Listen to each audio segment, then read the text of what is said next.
Okay, well, good afternoon, everyone. Welcome to our latest Government Platform Accelerator webinar. Today, we're going to talk about the importance of a really critical standard for the Department of Defense, which is CMMC. And today, we're going to talk about why it's important, what it is, and how you and your firms can get prepared for this so that you're in a position to do business with the Department of Defense. So it's definitely an important thing to be aware of. And before we get started here, I wanted to point out our disclaimer slide, which basically says it's being provided courtesy of our legal department here at InQtel, but basically it says that no government proprietary information is being used for this webinar today. This is all meant to be educational and really for the benefit of our portfolio firms. So if you have any questions about it, the disclaimer, feel free to reach out to me any time at all. And so with that, I'd like to introduce our speaker today, and it's Mark Rubinaccio. Mark is the head of cybersecurity and compliance for SecureFrame. Mark joins us with over a decade of experience in cybersecurity, including starting his career from a cyber standpoint, doing a lot of hands-on work and activities. So we welcome Mark, and he's going to share today some of his insights and a bit about what SecureFrame does to support this market. So Mark, welcome. I'll turn it over to you. It'd be great if you share a little bit more about your background, and then I know you have some content and slides you're going to work from. Yeah, absolutely. Thank you, Barry, and thanks everybody for joining us today. Bear with me for 1 minute, and I will share my screen. All right, you all should be seeing the first slide in the deck. Barry, could you give me a head nod if that's true? It looks good here. Thanks. Awesome. Great. In that case, we do have a lot to cover today, so we'll be going quite fast. Please feel free to add any comments that you have into the chat as you think of them, and we'll be covering them at the end.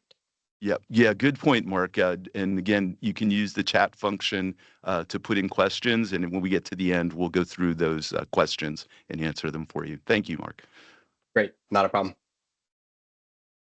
Already skipped too many slides. Give me 1 second, sorry.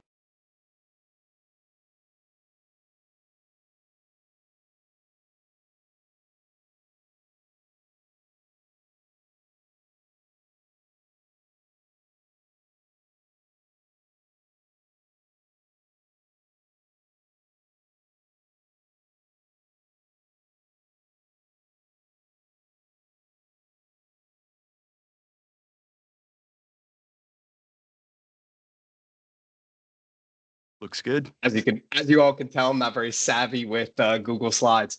But to kick things off, my name is Mark Rubinaccio. I've been with SecureFrame for over 4 years now. My role here at SecureFrame is to help guide the strategy and build the frameworks to support that strategy for SecureFrame. I work directly with our customers and partners to make sure that they're using the platform to the fullest extent. And previously from SecureFrame, I was a cybersecurity auditor for about 4 years, specifically a PCI QSA.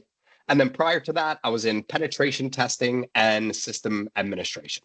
So that's a little background on me.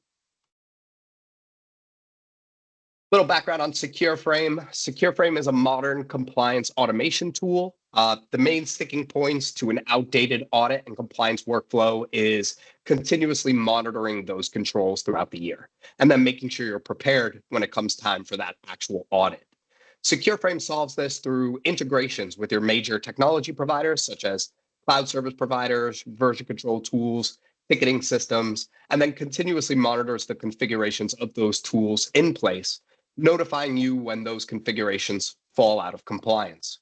We've built over 40 different cybersecurity and privacy frameworks through our custom control layer, and we've mapped those frameworks across each other, making it much simpler to track the many frameworks your organization may need to meet throughout the year.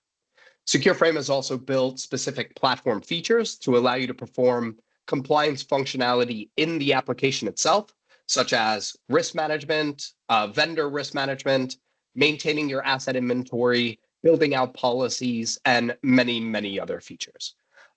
We also make sure our support is top notch, as well as many customer support and success managers being previous SOC 2 and ISO 27001 auditors, and even CMMC RPs, practitioners within CMMC. So generally, it'll take about an hour to explain everything we do. So I'll leave it at that, and we can get into the presentation.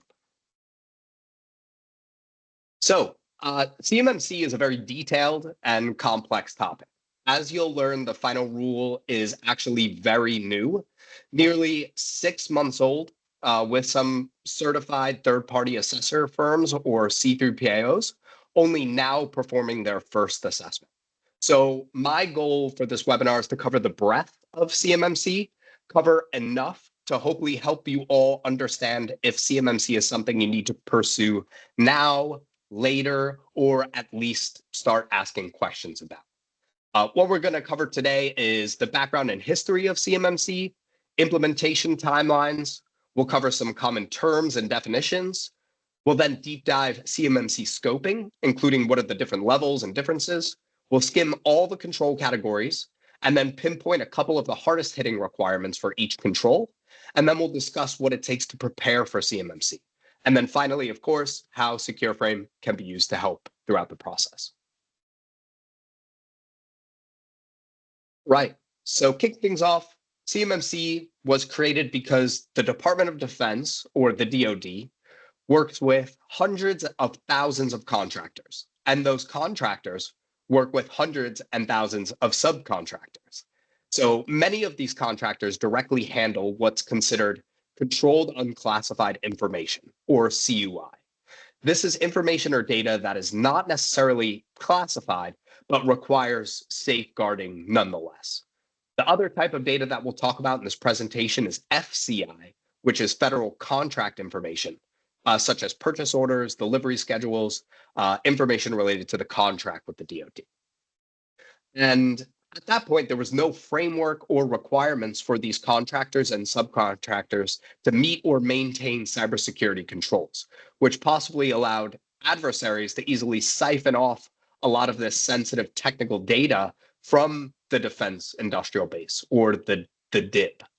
The defense industrial base is basically any direct contractors for the Department of Defense and anyone within their supply chain. So that could be suppliers like machine shops or cloud SaaS platforms or service providers like MSPs or MSSPs. Basically, if you have a connection to the Department of Defense, you are likely what's considered in the defense industrial base. Now, the first iteration of cybersecurity in the DIB was what was called DFAR 7012. This rule required that if you were bidding for a DoD contract, you needed to perform a self-assessment against NIST Special Publication 800-171. We're going to be talking about that framework a lot today. All of the contractor needed to do was promise that they would implement the controls, and then that was sufficient for the Department of Defense. This included maybe keeping a system security plan, SSP, and a plan of action and milestone, a POAM, only if the Department of Defense asked. So in the state, audits were also optional and very infrequent. So the DoD moved to what's called CMMC version 1. This is where the DoD went a bit overboard by creating quite a complex 5-level program where all organizations above level 1 needed a third-party assessment. And due to this, there were only a handful of proof of concept assessments performed. So CMMC version 1 kind of stalled under real world pressure, just the inability to actually get through it. So fast forwarding a bit, the final ruling of the 32 CFR rule, which includes CMMC 2.0, this rule was finalized in late December, which means there's only been around 6 months since the rule has been enacted, and C3PAOs have begun performing assessments against the standard. Today, there are no contracts that yet require CMMC certification. but voluntary assessments are being performed in preparation. And that's been the case over the past 6 months. Starting at some point in Q4 or towards the end of this year, there should be a CMMC acquisition rule that will be publicized, which would help state how to insert CMMC requirements into contracts and kick off what's called the phasing. So phase one will likely be at the end of this year, where new contracts would require self-assessments for level one and some low-risk level twos that would be required for new contracts only. Phase two will start 12 months after phase one, requiring third-party level two assessments for new contracts. Phase three will then start 12 months after that, requiring third-party assessments on contract options and renewals, with level three assessments beginning for certain programs. And then finally, phase four is the full rollout. That's 12 months after phase three, requiring CMMC language to appear in all DoD contracts. It may seem that CMMC is quite a way away, but what you're going to learn today is CMMC is quite complex when it comes to implementing within your organization, which is why a lot of organizations are beginning their CMMC journey today. Hey, Mark, one quick question. How would a Sure. company determine if they're level one, two, or three in terms of thinking about that? Yeah, it's a great question. I do have a slide later on that's kind of going to go into that a little bit. Okay. If you're directly contracting with the DoD, those level requirements will likely be in your contract. If you're working with a DoD contractor, then likely there's some flow down contractual requirements, and then you'll receive your level requirements based on the contractor that you're working with. And then also it depends on the type of data that you're handling. If you're handling FCI or if you're handling CUI, that could determine what level of CMMC compliance you need. Great. Thanks. Yeah, not a problem. Okay, quickly, I wanted to put a slide in here that defines all of the different acronyms and terms that you'll run into when researching and reading about CMMC. I think we're publishing this deck to everyone that's here, so wanted to put this in for reference. We've covered a few of these already, such as DIB and like C3PAO. We're going to be covering many of the rest of the terms in the following slides, so we'll just keep it moving from here.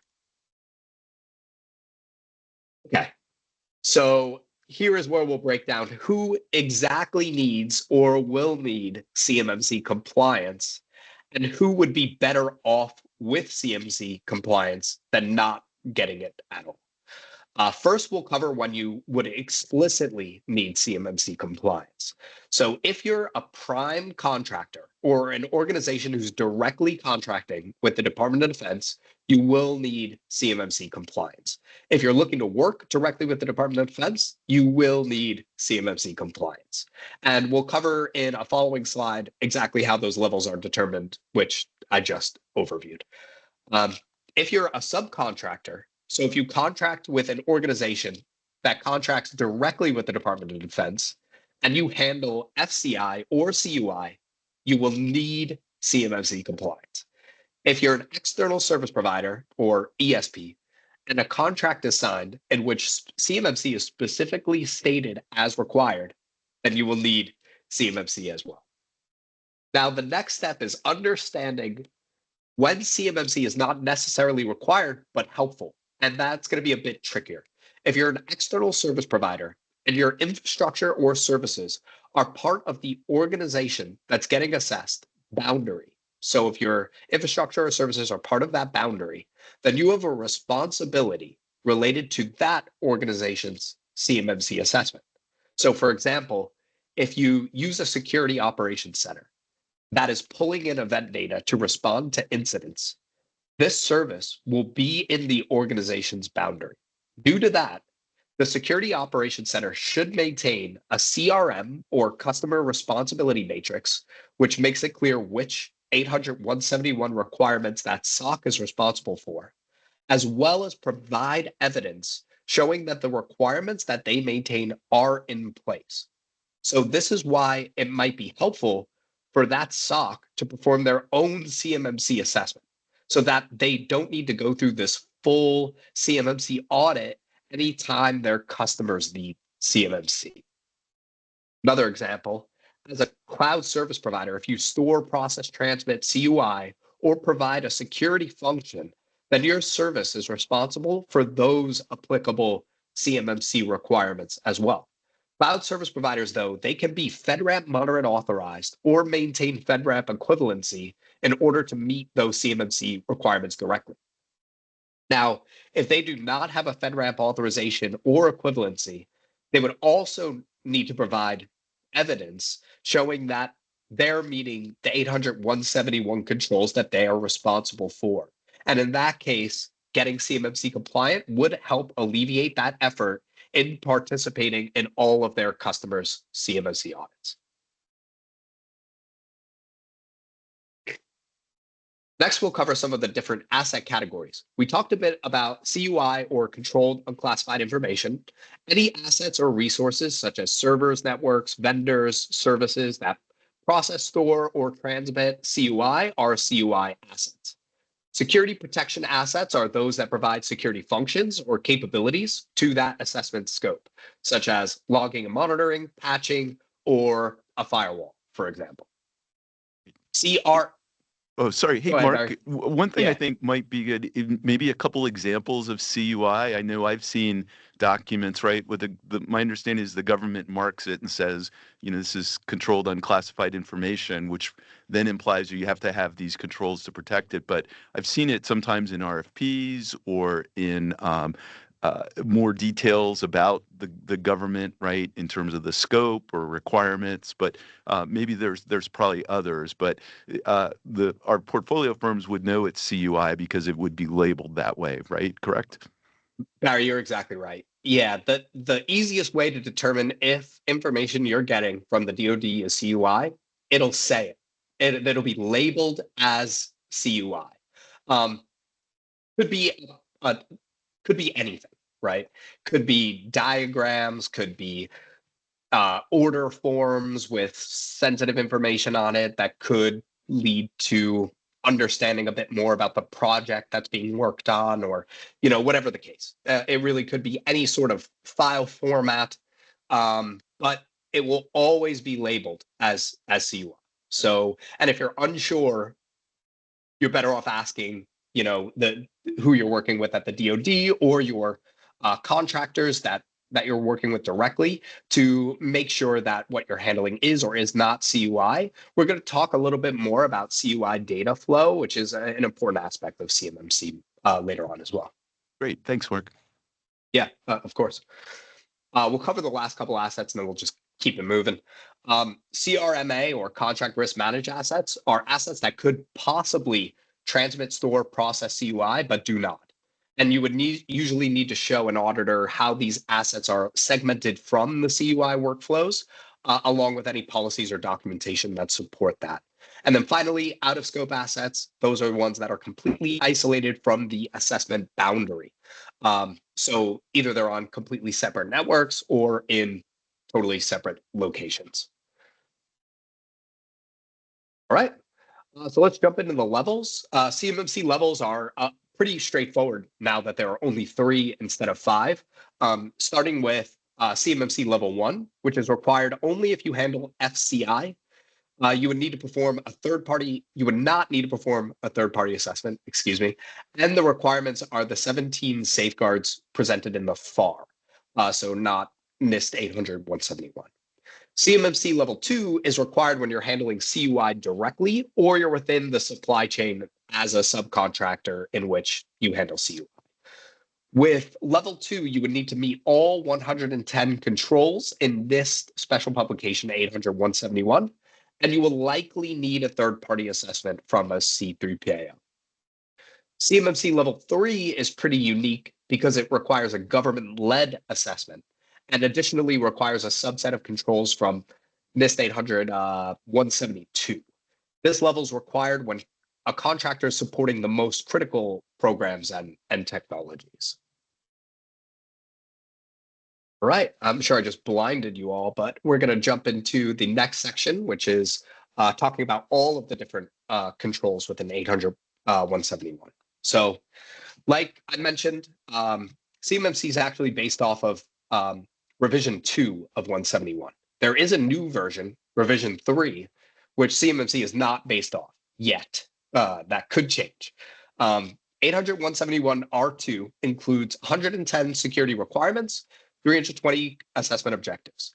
The requirements are higher level, where the assessment objectives include the particular controls that an organization would implement.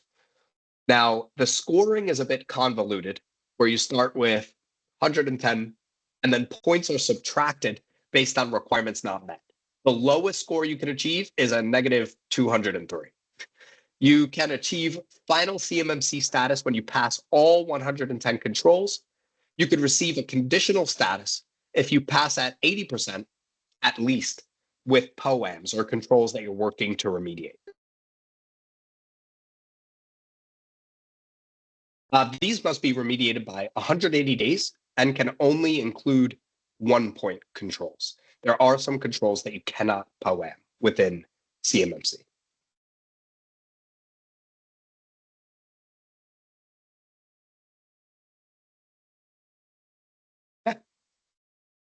Now we're going to skim through the different control categories in 800.171. The reason why I want to do this is to show you what it includes. What are you going to have to implement? Instead of just talking about it generally. And then we're going to talk about some of the harder hitting controls as well. We'll start with access control. Ensuring that only authorized users, devices, processes can access sensitive systems and data. 3.12 requires role definition reviews and continuous permission reviews in order to meet that control. And then 3.112 may require the implementation of a VPN or managed remote connection in order to monitor and detect unauthorized activity. Next is awareness and training, which is ensuring that personnel are properly trained to protect CUI and understand their cybersecurity responsibilities. 3.22 requires that training is deployed for users in specialized skills as well, such as incident response developers or security engineers. Audit and accountability is the focus on logging and monitoring system activities to track who accesses CUI and to detect inappropriate behavior. 3.31 requires system auditing for all in-scope resources, and then 3.35 requires correlation of all those logs into a centralized mechanism and then turning those raw logs into actionable insights.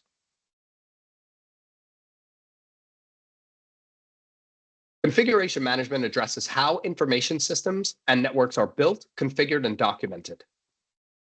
3.41 requires having a system baseline and configuration standard for all types of resources in the environment.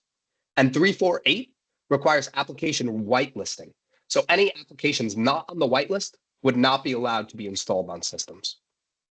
Identification and authentication ensures that system users and devices are uniquely identified and that their identities are verified before access is granted.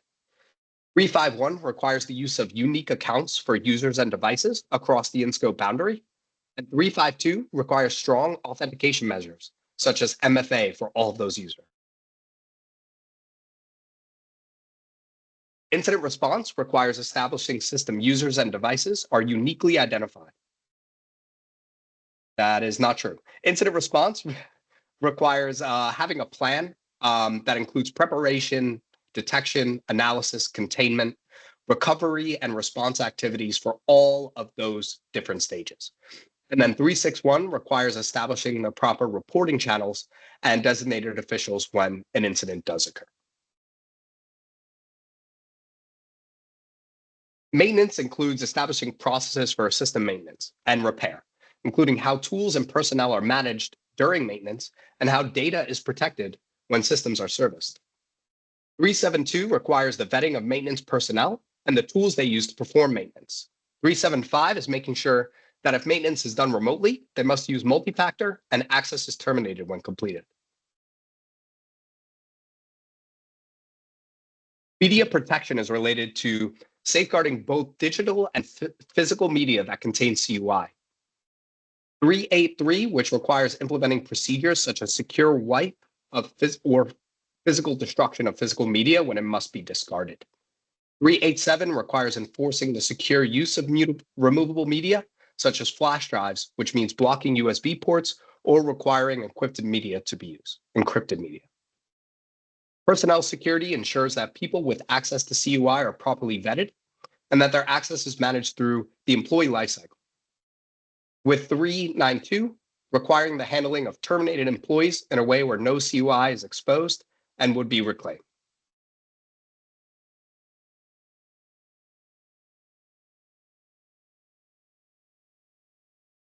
Physical protection covers the security of physical facilities and the environments where CUI systems reside.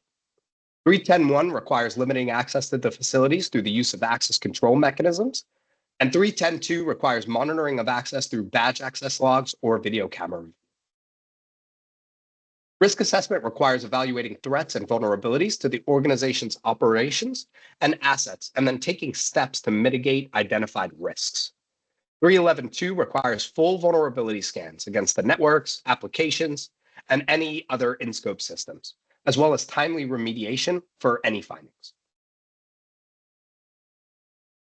And security assessment is required for assessing and improving security controls continuously. 312.1 requires formal internal security control assessments, where the organization is performing internal assessments against their controls. And 312.3 requires some sort of ongoing monitoring of those security controls, something that could be met with SecureFrame, for example.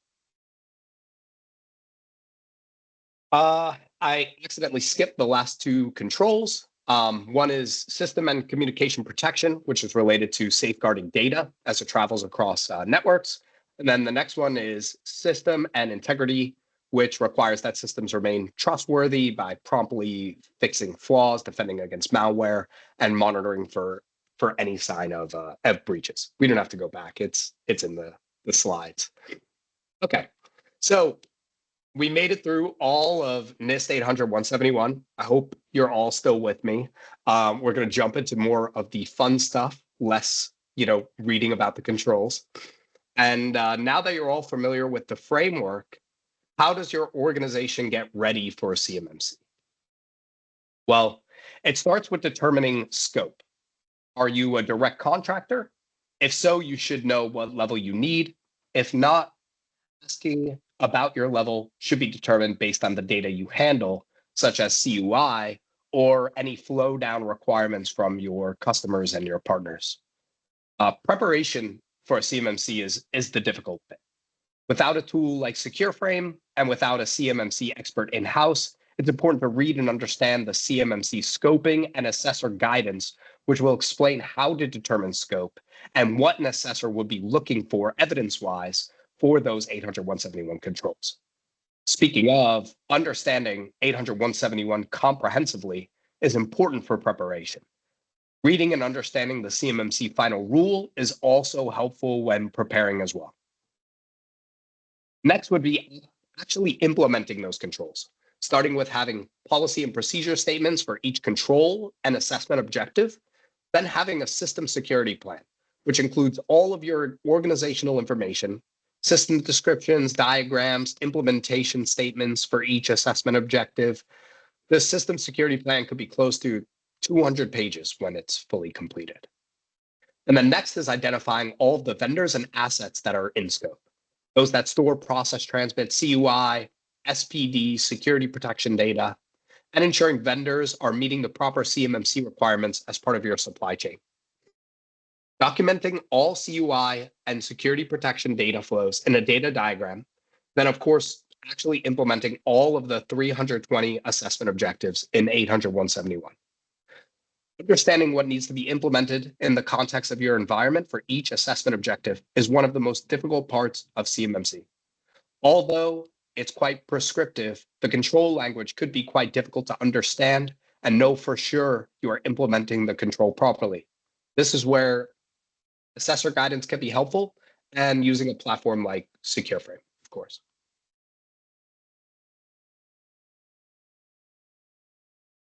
After all the controls are implemented, vendors, assets, data is inventoried and understood, you can now perform a gap assessment or readiness assessment. This gap assessment should be performed by someone other than the person implementing the controls. It's best when the person performing the gap assessment understands GRC or CMMC even, and can look at the implemented controls with a unique perspective.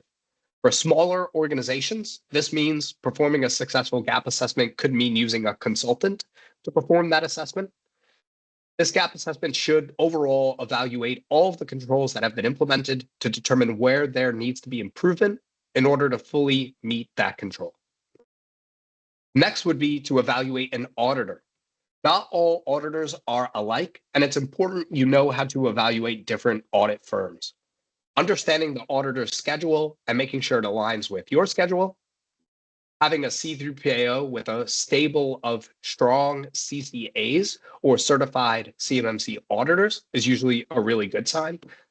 And having a conversation with them to understand their communication and assessment process to ensure it makes sense, and ensuring the auditor has a strong grasp on their own process could help determine if they're a proper auditor. How they plan on handling evidence and sensitive data would show the professionalism of the auditor, such as handling all of the evidence in a FedRAMP moderate authorized environment, a GovCloud, or an environment that you own. And then, of course, cost transparency, understanding all in what is the cost of the assessment and if there are any fees for going off course schedule-wise.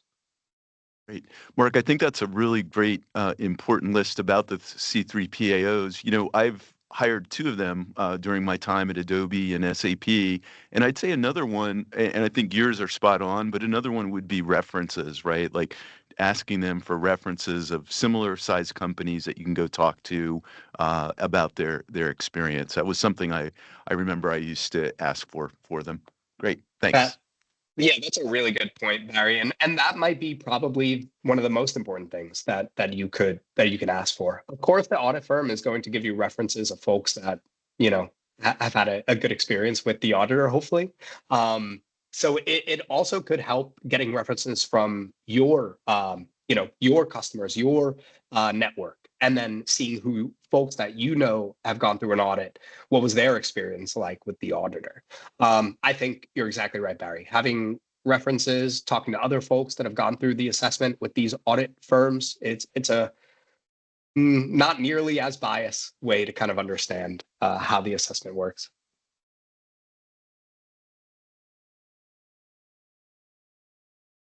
All right, great. So we've gone through the bulk of the presentation. What I'm going to do now is just kind of show you what SecureFrame does to help our current customers get through CMMC compliance, be able to prepare from 0 all the way to 100, getting fully prepared for a gap assessment, readiness assessment, and an audit. So in addition to the platform, we at SecureFrame, we also have a stable of partner C3PAOs, which we've performed due diligence against as well. So we can help any of you narrow the list of C3PAOs you'd wish to evaluate also. So, if you do have any questions about any of the auditors you're working with, feel free to reach out to me or anyone at SecureFrame. We also have a team of compliance managers on staff, me included, that can help you all navigate the scoping side of CMMC.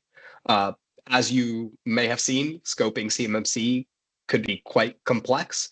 So if you do have any particular questions about scope, feel free to reach out to myself or SecureFrame also. But to kind of kick things off, SecureFrame has built CMMC and NIST 800-171, R2 and R3 out of the box in our platform. And that lays on top of our custom control and test layer. So that turns 800-171 from a list of convoluted framework requirements to instead like bite-sized tests and tasks that can be assigned to folks and be completed much simpler.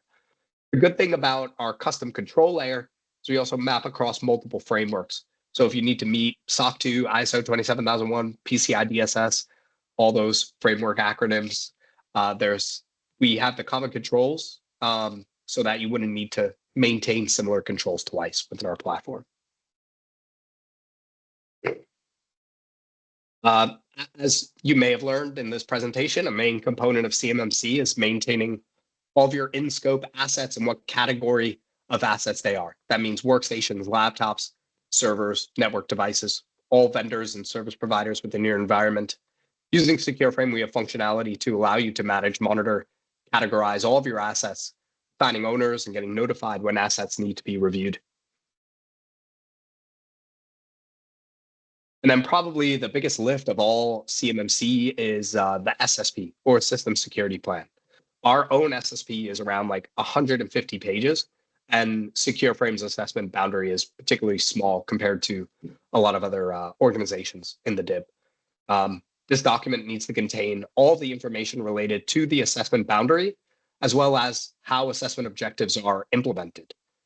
So instead of starting from scratch, we have an SSP builder in Secure Frame that uses information that's been completed within the platform to help build that SSP. We also allow you to edit the wording and information in your SSP directly from the Secure Frame platform. Export it, send it to your auditors, anything you need to do, you do directly from Secure Frame. Another important aspect of CMMC is maintaining your plan of action and milestones, or the POAM. I know we mentioned this a couple of times. And then making sure you're tracking those issues to be remediated within your 180-day window. So basically, if you're not meeting a CMMC requirement and it falls into one of those requirements that can be POAM'd, then you have 180 days to manage, mitigate, remediate that outstanding non-implemented requirement. And Secure Frame has a way to do that, allow you to manage that within the platform. Now, what you've just seen is just a small aspect of how Secure Frame can help you with your CMMC journey, as well as all of your other compliance and risk objectives that you have at your organization. Trying to go through CMMC alone is incredibly difficult. Using the automation and technology Secure Frame offers, as well as our compliance support, we can cut that time in more than half. More time you spend on readiness usually equates to more money you're spending on readiness. Hiring a consultant for months to try to help you prepare, when you could spend a fraction of that on Secure Frame to getting much closer to 100% readiness, is the most cost-effective option. And that is my lecture presentation here. I hope most of you are still awake enough to ask some questions. Great. Well, thanks, Mark. That was just an excellent discussion. Folks, we have a time for some questions and answers. You can use the chat function to enter your questions. We'll be glad to go through those. A couple are coming in already. Mark, one initial question is, firms, right? CMMC is probably relatively new to a lot of people on this call. And what's the most common misperception that you hear from companies about CMMC? Yeah, it's a really good question. I mean, coming from an organization that is going through CMMC, coming from an organization that has compliance expertise on staff, we underestimated CMMC heavily. We've gone through SOC 2, we've gone through ISO 27001. I've performed hundreds, if not 1,000, PCI audits in my past, and CMMC is on another level when it comes to readiness, preparation, implementation, scoping complexity, the actual assessment. Everything involved in CMMC is quite complex and does require dedicated, I would say, CMMC expertise to be part of your program in terms of preparedness. I think personally, the biggest misconception is that CMMC is like any other framework. We'll spend some time on it, we'll implement what we need to, and then we should be ready, right? In this case, it's really not. I think if I can go back in time from when we started our CMMC assessment, I would have made sure we got CMMC experts in right off the bat. I'm learning CMMC as we go. The final rule has only been released in the last 6 months, so a lot of people are new to CMMC, which makes it even more important to understand that you're getting the right people coming in and pointing you in the right direction. Whereas there are a lot of consultants out there that are stating that they're CMMC experts, but they have not actually gone through a CMMC assessment themselves. And that could set you up for failure if you're getting the wrong people to help you as well. So I think one of the biggest misconceptions is the fact that CMMC is like any other framework, when in reality, It does require that specialized expertise to make sure that you're doing the right things, you're scoping the right things in and out, you're preparing in the right way. And with all that combined, if you're kind of going into CMMC with that mindset, where you do need to allocate a budget, you do need to allocate personnel, you do need to allocate time, you might have to make some changes to your infrastructure in order to actually support what CMMC requires, then I think you're going into it with the right mindset. And getting CMMC compliant is going to open so many doors for you as an organization that is planning to work with either directly with the DoD or those DoD contractors. And there are hundreds and hundreds of thousands of them out there.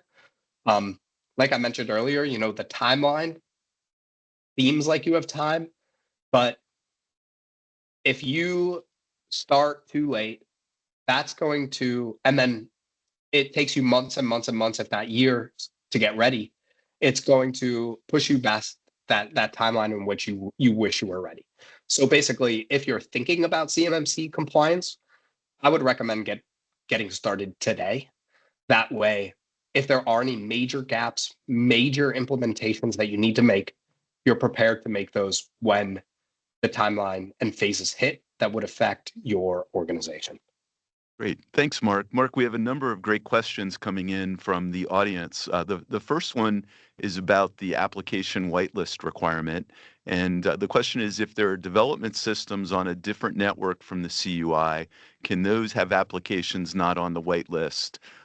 With a note that it would be very burdensome for R&D groups to have to whitelist every new program or dev kit or library. Yeah, that is a great question. So when you take a look at all of these controls, the controls need to be implemented within what's considered your assessment boundary. So first things first, you need to determine what your CUI data flow is. How is it ingested? What systems are storing, processing, transmitting that CUI? How is it transmitted out of the network? And then within your assessment boundary are likely going to be systems that could impact the security of CUI as well. So those systems don't necessarily need to store, process, transmit CUI, but they could be considered in scope.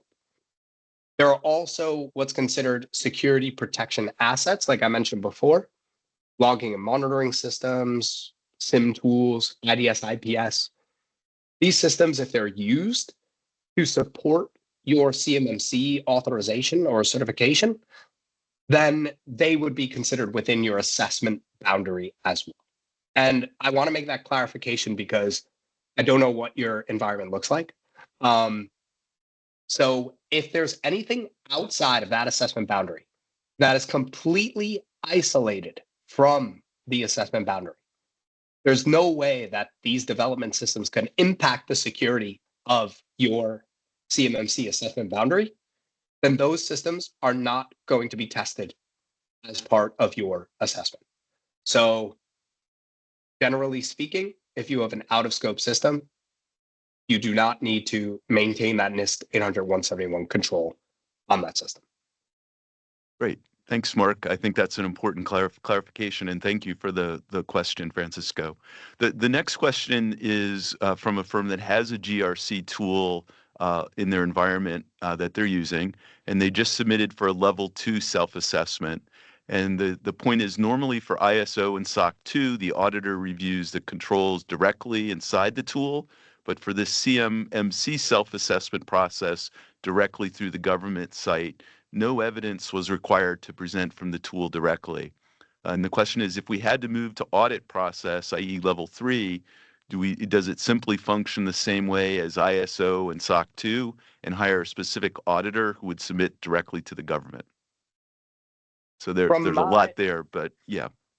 Yeah, there is a lot there. It does make sense that for the self-assessment, you have to submit yourself to SPRS, right? So that is you submitting your evidence and your assessment to the government-owned tool.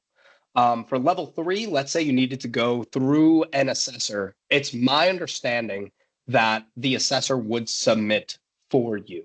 So you could provide all of your evidence within your tool. You could upload it to the auditor's like GovCloud SharePoint or wherever they're going to be managing that evidence. And then the auditor would kind of handle that evidence upload and then that scoring and everything like that for you. So that is my assumption. I would, if you're looking to get into moving towards an actual assessment, I would talk to some C3PAOs and just see what their process looks like. Great. Thanks, Mark. Okay, we have time for a few more questions. If anyone there has anything on their mind, just use the chat function. Mark, the next question really is about, you've really covered a lot of content here today, right? And I think it's been hopefully very informative for our portfolio firms. As some kind of key takeaways, what would be the best kind of first steps that a company should do? You had mentioned kind of reviewing those standards, right, which are the NIST 800, and they're all published. And as our follow-up, I think maybe we can include links to those standards and the publications, right, and the rule. But after reviewing that, what are kind of the key, what would you recommend to firms as a way to really start getting ahead and getting prepared for this? Yeah, for sure. So, Barry, before I send you the final draft of this deck, I'll go ahead and I'll add a slide in there that includes a lot of the reference material than which the slide has been built off of.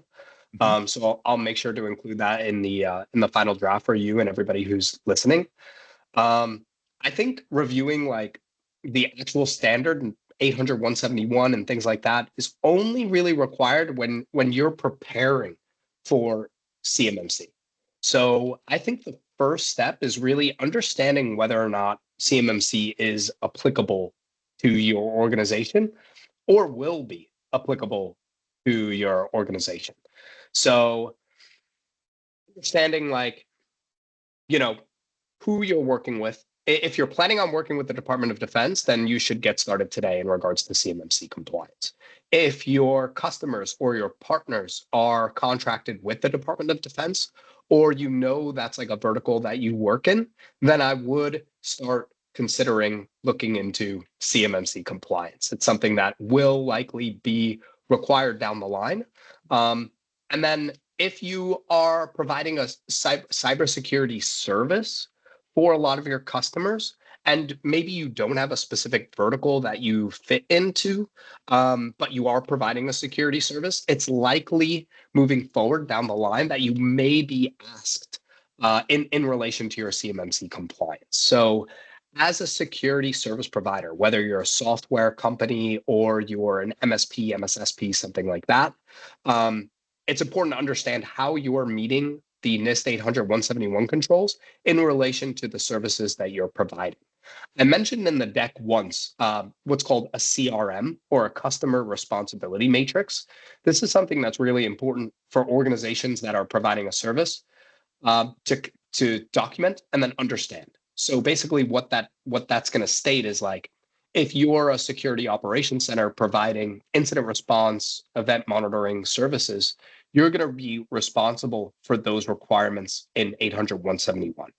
So having that documented, having that filled out, understanding which requirements you need to meet, meeting those requirements, and then pursuing CMMC assessment to make it easier when your customers inevitably ask you for your CMMC certificate, or if you're a cloud service provider, getting FedRAMP moderate authorized is quite difficult in today's environment. I know there's a lot of FedRAMP 20X stuff going on, which may change the way that FedRAMP moderate authorization happens in the future, but currently it is quite difficult.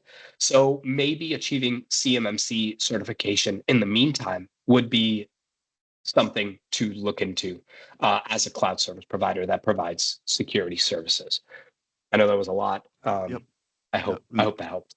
Yeah, no, definitely. Thanks for sharing that, Mark. So, well, terrific. Well, Mark, really wanted to thank you today for sharing your your expertise and your thoughts with our InQtel portfolio firms. I thought you shared a lot of information in a short amount of time about what CMMC is, how to prepare for it, and kind of best practices. So, Mark, as a follow up, you want to share your email address in case anyone would like to reach out to you directly with questions or follow up information. And Yeah, of course. yeah, My email address, quite simple. My first name, marc@secureframe.com. great. Thanks. And so, folks, you can reach out directly to Mark for questions, and we'll also include his contact information in terms of a follow-up. As I mentioned previously, we've recorded today's webinar, and within a week's time, we'll send you a version of that recording along with slides and contact info for Mark. And on behalf of InQtel and our Government Platform Accelerator, I wanted to thank you for your time today and your participation in this event. Again, the GPA is a resource intended to help all of you with your journey to build and scale your government business. Feel free to reach out to us anytime. You can reach me at bleffew@iqt.org, or you can drop us an email at gpa@iqt.org. So with that, thanks again. Have a great afternoon, everyone, and we look forward to seeing you on our next webinar. Thank you, Mark. Thanks, everyone.